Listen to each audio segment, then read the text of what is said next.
Hey again, everyone. Welcome to another episode of Discussions of Darkness. This week, I want to talk about a mechanic that we, as storytellers, tend to either completely overlook and don't bother using at all to the point where it becomes sort of a vestigial part of the game, or we tend to overutilize it to the point that it really attempts to nail down something that should remain atmospheric and ethereal, often to the detriment of the story that we're trying to tell and the experience we're trying to give our players.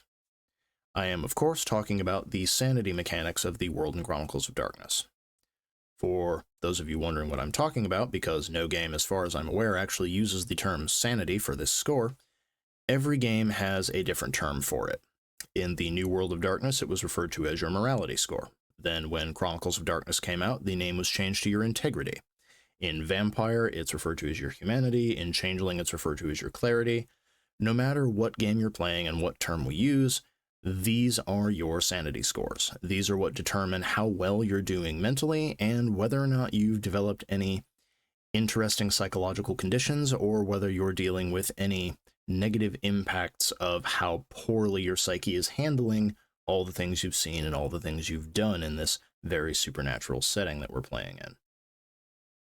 And while the different scores have their own unique flavors and they sort of spin the experience based on what game you happen to be playing, that's a different topic for another day. But if folks do want me to cover that, please let me know down in the comments which game you would like me to talk about and which version of the sanity mechanic you are most interested in hearing me talk about.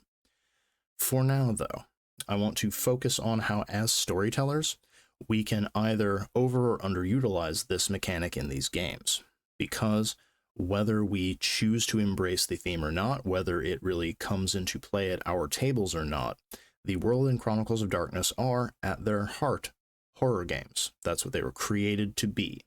Whether we choose to embrace that is up to us. However, the sanity mechanic is something that lots of us do use and should use because it really brings home the fact that there's more at risk than just the body of a character when they go out on an investigation or when they participate in combat with these horrific things. You also have to worry about your mind and how well your psyche can deal with all of the things you see and all of the things you do, because it's not just about what happens to you, it's also about what you do to others, because everything from horrific cruelty to terrible sights can alter you on a fundamental level, and while you might be resilient one day, there's no guarantee that resiliency is going to last into the next time or the next time or the next time.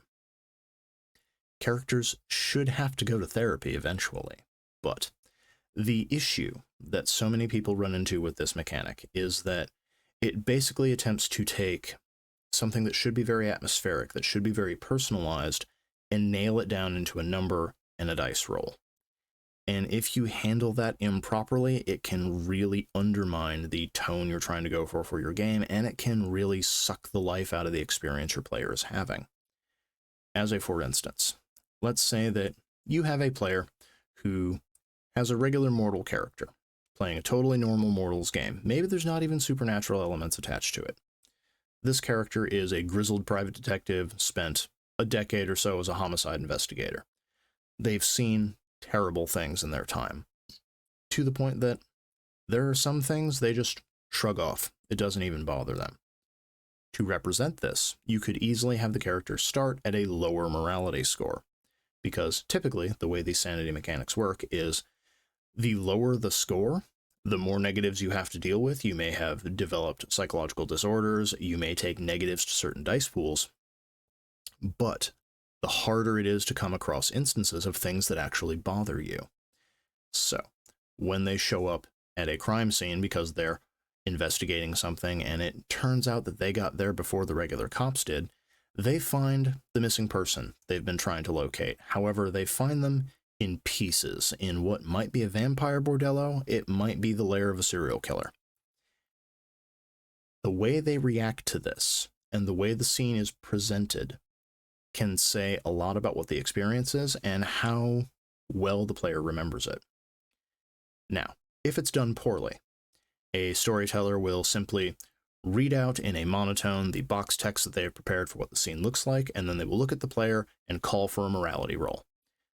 At that point, the player will take their dice and roll them. Maybe they succeed, maybe they fail. Whichever way it is, the storyteller will just nod, tell them to mark it on their sheet, and move right on with the description.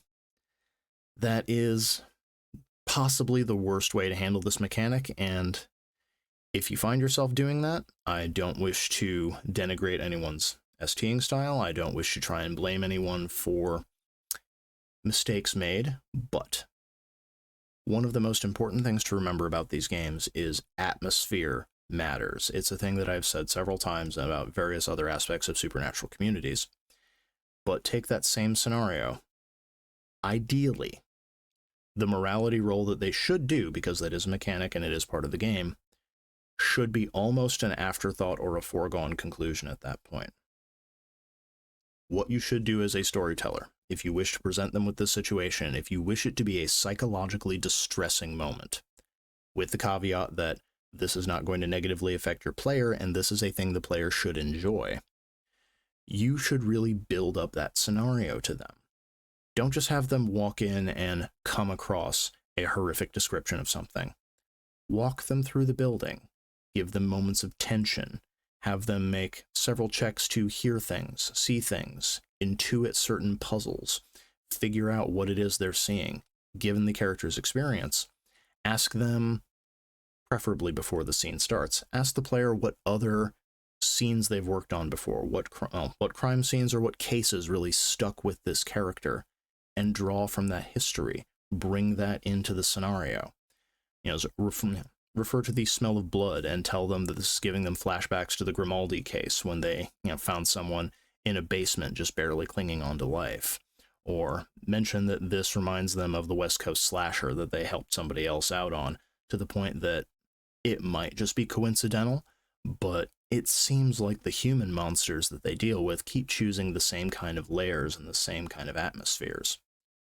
Work the player and the character up so that when they get to the payoff, the jump scare, the horrific scenario that requires them to make the check, they should already be on the edge of their seat. They should already be feeling that tension.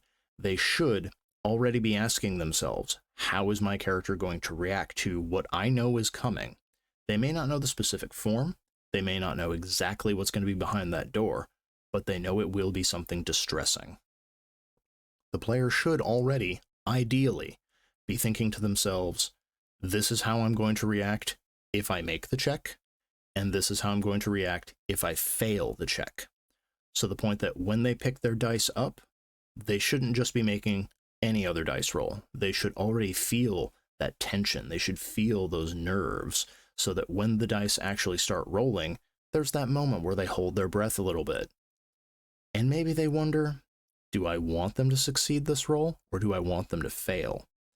Because yes, failing is usually a negative when it comes to making a dice roll in the World of Darkness, but sometimes it's better for the story. It's more interesting for the character if their sanity slips down one more peg.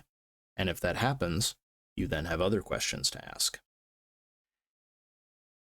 And this is what I mean about how it can be very difficult to take a nuts and bolts mechanic and translate it into story.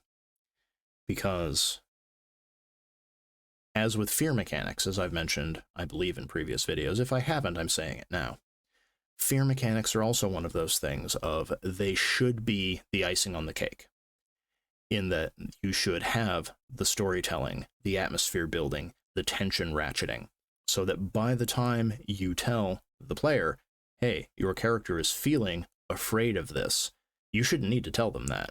You shouldn't need a number on their sheet that says, this is how scared you feel in this situation.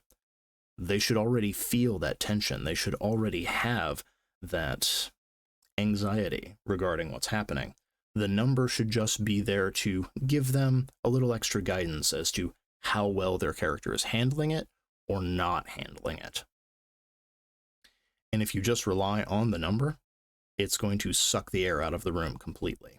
Because while players may do their best to roleplay that reaction, to roleplay the way their character is handling things, it is often very frustrating to attempt to tell a story, to portray a character, any of these things, and then have a storyteller just look at you and say, you are currently at a fear level of 3, so act appropriately. Same with your sanity mechanics of, it's very frustrating to be told this is how well your character is psychologically handling something, when no real effort is put into making you feel that scenario, into making it part of the unfolding drama of a scene, which is, when you get down to it, a major part of the World of Darkness. Without that drama, without that high horror, it can often feel like you're just being given a numbers punishment, and that is not something anyone wants to deal with. And as a storyteller, it's honestly better to not utilize the mechanic at all than to just use it as a way to punish characters. I'm not saying you should do it that way, but if it is a thing that doesn't really appeal to you as a storyteller, maybe it doesn't appeal to your players as much, you can often excise it or use it more sparingly if it's too much work or if it doesn't really jive with the story you're telling, to make sure that it's present. With that said, though, it is important to ask what role this mechanic has in the themes of your game and in what you want the story to do to your player characters and the experience you want your players to have. Because it is sort of a hallmark of the genre, and taking it out means that you take out one more bit of the game that maybe it would have made an interesting thing to utilize. Maybe it would have been interesting to take a character who thought of themselves as very well adjusted and very psychologically sane and slowly degrade that to the point where maybe they're more aware of the supernatural community at large. Maybe they know things they never would have even guessed were true before. But now, living with that knowledge has made them paranoid, or it's given them an outlook on life that is not really conducive to living as a productive member of society. Perhaps it keeps them alive, but it has affected them in meaningful ways that have changed their character and changed their personality. And that is something you should strive for as a storyteller. Of the characters should always be different than who they were when the story began. Because that's really how you measure the kind of experience you provided. But that's it for this week's ramble. Let me know in the comments below if you have utilized sanity mechanics in a way that worked really well in either a World of Chronicles of Darkness game, and which sphere it was you used them in most. Or let us know how you tried to use them, or how a storyteller of yours tried to use them, and it really blew up in a way they didn't expect. If folks are curious, I do have a story about that, and I will share one of mine when you share one of yours. Lastly, remember what I said earlier of, if you want me to delve deep into any particular version of the sanity mechanics that exist in this game, also let me know that in the comments, and I will do my best to walk through them and point out where I think they really succeed, where I think they really fail, and how you can best utilize them in a particular game of this particular sphere. But until next time, happy gaming, everyone. Thank you for staying to the end of this episode of Discussions of Darkness. If you enjoyed it, please consider liking the video and sharing it on your own social media to help boost the signal. And if you'd like to help us keep the show and channel going, don't forget to hit that subscribe button as well. If you have any questions about the topic I covered today, or if you have something you'd like to see covered in a future episode, make sure to leave it in the comments below.